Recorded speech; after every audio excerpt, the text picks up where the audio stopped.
I did a podcast not too long ago, and somebody recently watched it, at least at the time of filming, and they were impressed, enthralled, found it really interesting because I described a little bit of kind of maybe how I got to the big slide where you go this way, now you're in the chute and a lot of really cool things happen because there's a lot of cliches that, well, it's luck, and of course luck is the intersection of hard work and blah, blah, blah, all these types of things.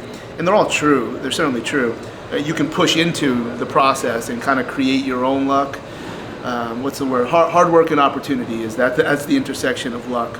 I'm very, very comfortable saying that I was lucky, and when I tell you this story, it's really not to emulate. It's not that something you can actually try and do, but it just shows that if you just try to do great work and be as much of a joy to be around, which maybe I'm better at doing good work than being a joy to be around all the time. That's how some really cool things happen, and you just find the right people that push you.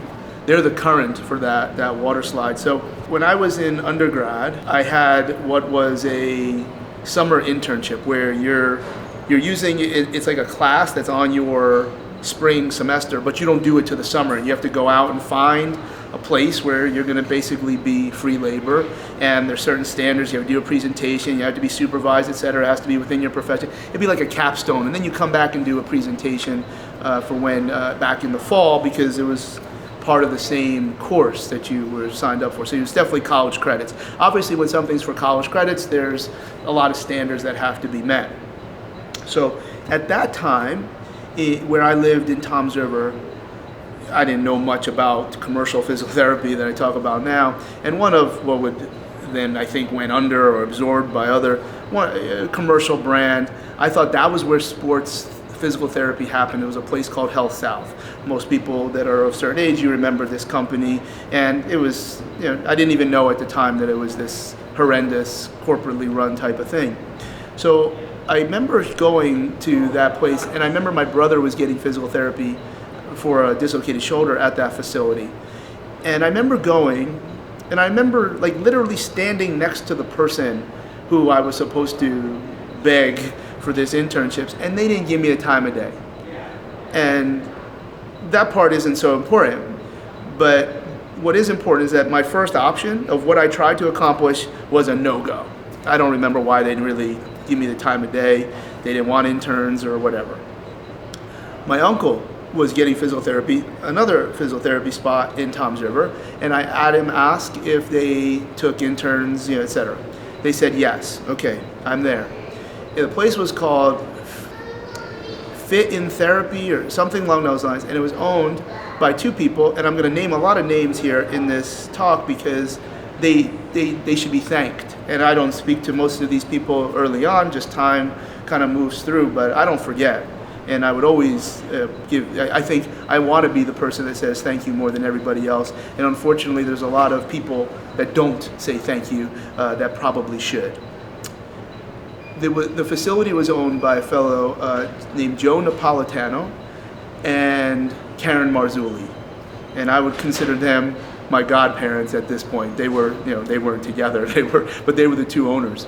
I remember starting, and I'm just basically a physiotherapy aide, physiotherapy tech, unpaid. We had the topic, it was on reflex sympathetic dystrophy. I'm pretty sure that's not what it's called now, regional complex syndrome. I don't know that things are much different than they were 25 years ago on that particular topic, but that was my talk, and I'm cleaning whirlpools and changing pillowcases, et cetera, et cetera.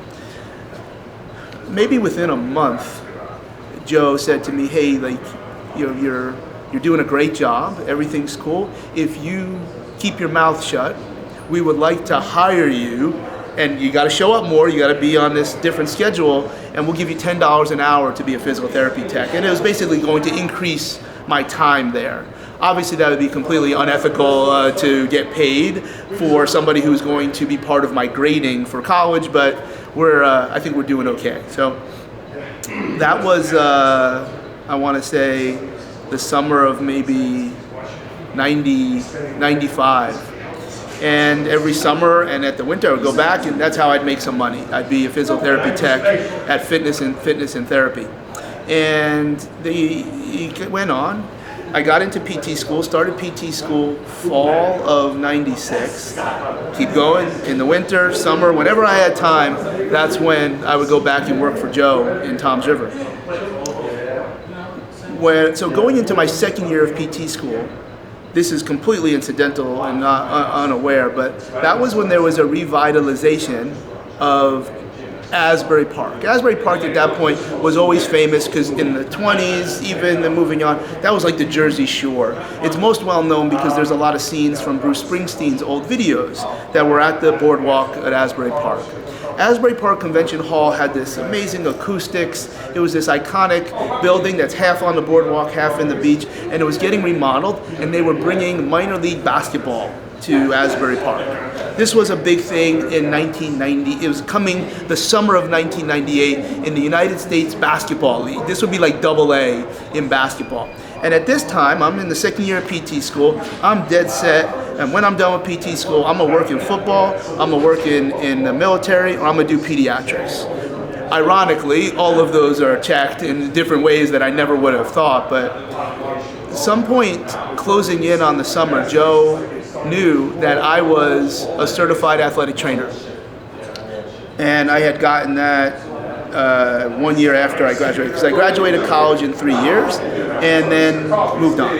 So Joe knew that I was a certified athletic trainer, and the team doctors for that team, which was called the New Jersey ShortCats, they asked Joe if they knew any certified athletic trainers. Myself and a fellow who I still kind of keep connected to, Mike Staley, became the athletic trainers for this minor league basketball team. And I did leave class twice in PT school to make sure, because it wasn't really a conflict in the times, just based on what I was doing, etc.